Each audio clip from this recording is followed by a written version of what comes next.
Today's October 16th, 2008. I'm Stella Fouts, and my guest is William Hiatt. We're here to participate in the local history project here in Carroll County, and we'd like to preserve memories of former students, teachers, people who lived in New Windsor at some point in time. And Mr. Hiatt, before I begin asking any questions, would you like me to call you Mr. Hiatt or Bill? Bill will be fine. Okay. Perhaps you could give us a little background about yourself, how you're related to New Windsor. Well, I graduated from Catawba College in Salisbury, North Carolina in June of '57, and I had friends who lived up in Hanover, and they had applied for jobs teaching in Carroll County down in Maryland. So I applied and was told to come for an interview, which I did on Memorial Day, and then I came in the fall and was assigned to New Windsor School to teach English. So New Windsor was your very first assignment? Very first assignment, yes. Was it grades 1 through 12 at the time? The school was grades 1 through 12. There was a principal for the junior high and the high school and a principal for the elementary. And you were teaching which grade? I had 2 classes of 10th grade English, 2 of 11th, and 1 of 12th. I had 5 classes, which was the normal way. And were they large classes? No, they were very small. And by small, does that mean 30, 20? Oh, 20, mostly about 20 people. Well, since we're talking about the classes and the class size and whether or not it was manageable, and might be a good time to bring up the subject of behavior, where your children, during that time frame, paddling took place in the country. But I'm sure you didn't paddle. No, they were too big to paddle. But they were very nice. I had very few discipline problems. It was a very small school, even with the 1st through 8th grades being in the school. Mm-hmm. So there was really no problem. Everybody knew everybody else. And, you know, just little things like talking and jumping around, things of that nature, but no real problems at all. Well, a couple people who were interviewed for this project mentioned you in the interview. They're former students of yours. Daniel Hartzler, does he ring a bell? Oh yes, I remember Danny quite well. Yeah. And any fond memories, any little stories you could tell us about him? Well, I think at the prom, that second year, he graduated the second year I was in New Windsor, the last year for the school. My date was from Hanover, and coming back I gave out of gas. It was around 1 o'clock in the morning from taking her home, and I was out on, near the airport. I was in that area, and I got to a house and called to the fire hall in New Windsor where they were having a breakfast for the seniors, and Danny Hartzler came and picked me up and brought me to New Windsor because I had no gas in my car, which was very nice of him. So besides being a good student, he was also a good He was a good student, a very fine person. He's written a lot of books about Carroll County history, about guns, and we have them here in the library. And perhaps your teaching him English influenced his desire to go on and be a I don't know about that, but it's a nice thought. I think he did say something in his interview that you did your teaching shaped and guided him. Well, that's very kind of him. Yeah. And there was also Peggy Fritz. Oh yes, Peggy, I remember. I think she was an athlete. Yes, and she was a very good student too. Mm-hmm. I see her around town every now and then. You did? Well, you taught at New Windsor, but did you live in New Windsor? At first, I lived in Westminster, out at Frock's Sunnybrook Farm. I had a trailer, and then I moved out to New Windsor and had lodgings in an old house right next to the Methodist Church. The house is still standing. And how close was that to the school? About a block. It was wonderful. I could walk to school. So when it snowed, like 5 feet, you could like walk over to the school if I wanted to, because school never closed, right? Oh, school did close. Yes, I remember in March we were out a whole week because of a bad storm, and I wasn't used to that. Being from North Carolina, we didn't have many storms, but that was it quite... your first time to see snow here, or did you actually see snow? Oh, I'd seen snow before, but these great amounts I had not seen before. Describe a typical day of teaching at the school, what it was like. Were you a hall monitor? Or I didn't have a homeroom. I was a floater, meaning that I went from room to room, which I hated because you had to pick up everything and run to the next room. But I did that for 2 years, so I got used to it. We had, I think we didn't start till 9 o'clock. We were started late in those days, and slowly over the years it got earlier and earlier. And then school would be over about 4. We'd have, the homeroom exercises or what have you, the Bible reading and prayer, and I think sometimes they would sing too. I wasn't in there, but I think I heard them singing. And then we'd have our regular classes, and then lunch was down in the cafeteria, which is now the office of the people who do computer work for the library. So when I toured the building, I recognized some of the places that where things were.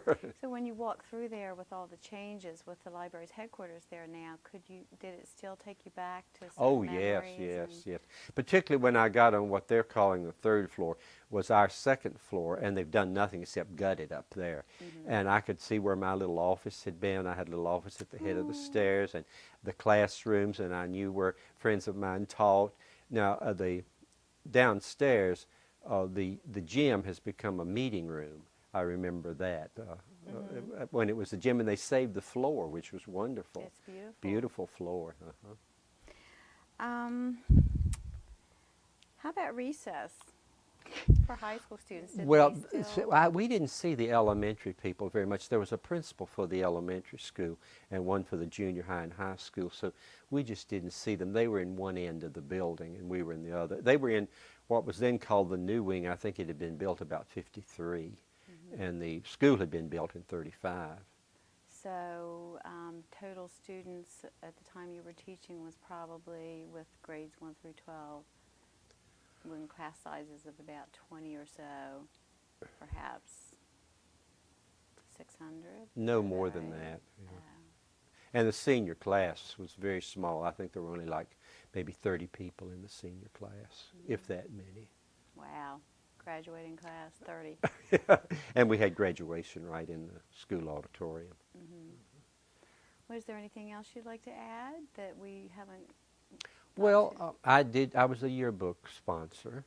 That was a real trial.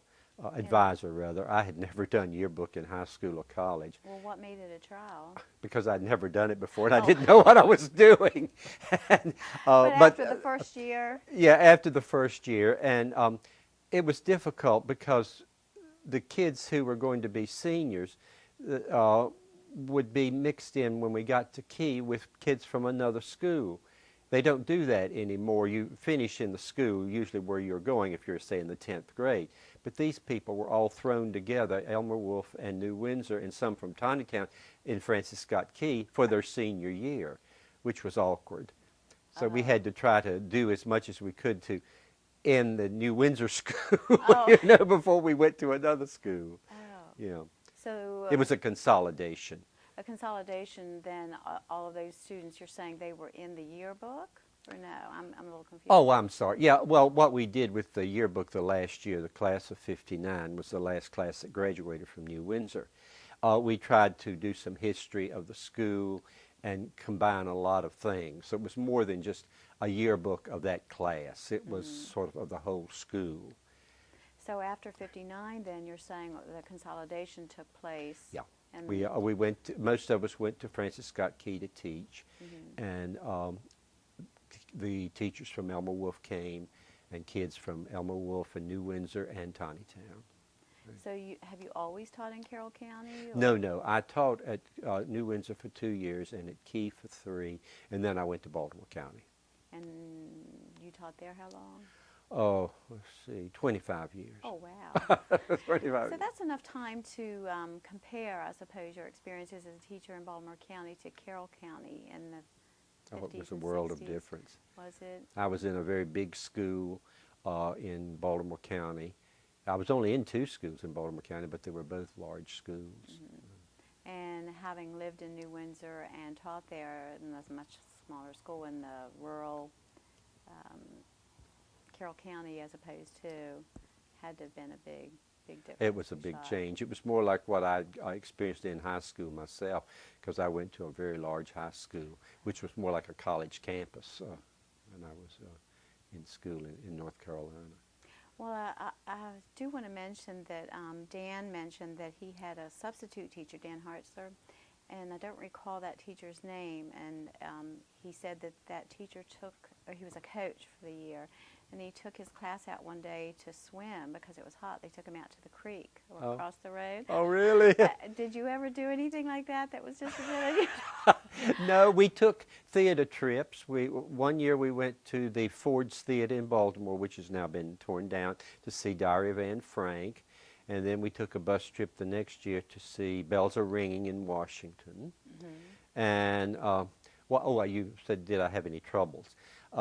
In the 12th grade, we studied haiku, that Japanese poetry. Mm-hmm. And so I had a Japanese tea party. And we sat on the floor, and we put makeup on our eyes, and we wore robes, supposedly Japanese. And a teacher, elderly gentleman across the hall, went to a friend of mine and said, "What is that young man doing in there? They're all sitting on the floor, drinking something or another." And this teacher said, "Oh, he's just sort of crazy. They're doing poetry." And then there was a bulletin board outside of my door where my little office was, and I got tired of trying to put things up there, so I cut out some pictures of liquor ads and put them up, and I got in trouble for doing that. I thought they were colorful. Yeah, it was all about the color and the aesthetics. Yeah. But other than that, there was no great problems. Well, that sounds relatively harmless. And being single and young, I got on every committee there was. With the prom, we'd had the prom in the school, and we'd put up a false ceiling of crepe paper. And one year it got very damp, and the paper started to sink down, and we had to do some last-minute alterations. And so this was before the prom actually started? Yes, before it began, yeah. And then somehow or another I had something to do with the Valentine dance one year, and it snowed. And the kids wanted to go to Baltimore to pick up some decorations, and the principal said we couldn't go. I had a terrible time trying to keep them from going to pick up these decorations. But it was a nice 2 years. It was a nice beginning for a teaching career. Mm-hmm. And nobody today has 3 preparations. And see, I had the same kids for 3 years, and you just don't do that anymore. I had them in 10th grade, 11th, and 12th, so if they didn't learn any English, it was my fault. There was no question about it. So you knew you had to do it one year. Yeah, because I had them for 3 years, the same kids, And it was interesting when we got to Key, because I knew my seniors, I'd had them for 2 years before, and then here were these new people coming in. And I'd forget that these kids may not have had what the kids I had at New Windsor had. So it was always a question of trying to get everybody on the same level, that type of thing. Which is fairly typical, I would imagine, of teachers today. Yeah, because they're fed in from all different places, So your experiences at New Windsor and the students' experiences were wonderful in that respect, because you knew each other. They were small enough that the classes that you got to know each other and stayed together for 3 that years. was the interesting. And I lived right on Main Street, and the kids would come by and peck on my window. They'd knock on the window, and sometimes they'd say, "Come out and talk to us," if it were nice weather, and we'd sit on the porch and chat, which was wonderful. Nice too. Yeah. Well, that concludes our interview, unless you'd like to add one more thing, one more. Well, I was thinking about this. The thing about teaching, I think it applies to all teachers. You begin to wonder, did you really teach what you should have taught? And did you really help the people who needed help?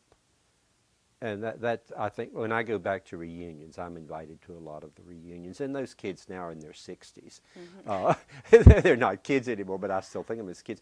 Kids at heart. You wonder if you really did teach what you, and I always feel I should apologize for not having taught what should have been taught. Sweet. Well, if you can go by what some of these former students are saying, I believe that you did teach them what you needed to teach them, and you really had an impact. We tried. I mean, Dan is a published author, so quite a few books, he's a very successful person. And they both spoke very highly of you. Yeah. So not to worry. I think you did what you... No, we did. They had never had much grammar, so we did a lot of grammar and diagramming sentences, which is a no-no now. But just a few years ago, a student I had took a course at the community college in composition, writing, that type of thing.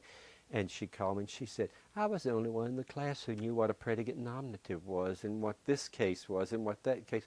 And she said it was just wonderful. I was the only one in the class who knew anything, what the teacher was talking about. And this was 40-some years later, so that part did stick, I guess, somewhere. So it's sort of like a mixed blessing there. You know, it's a wonderful thing to know that you did what you were attempting to do, but at the same time, those other students who didn't get that from other teachers, that's... Yeah, but that happens all the time. Yeah. Well, the teachers may have taught it. Yeah, there wasn't really much course of study in the county. Many courses of study, you sort of went on your own, which was difficult. And now everything's prescribed. I don't think I could teach today because you have to do certain things. You know, can't digress very much. And I'm afraid I was a great digresser. And I'm sure the students appreciated that. I think they enjoyed it sometimes. Yeah. Oh, Yeah. well, thank you, Bill. Well, thank you very much. You're very kind.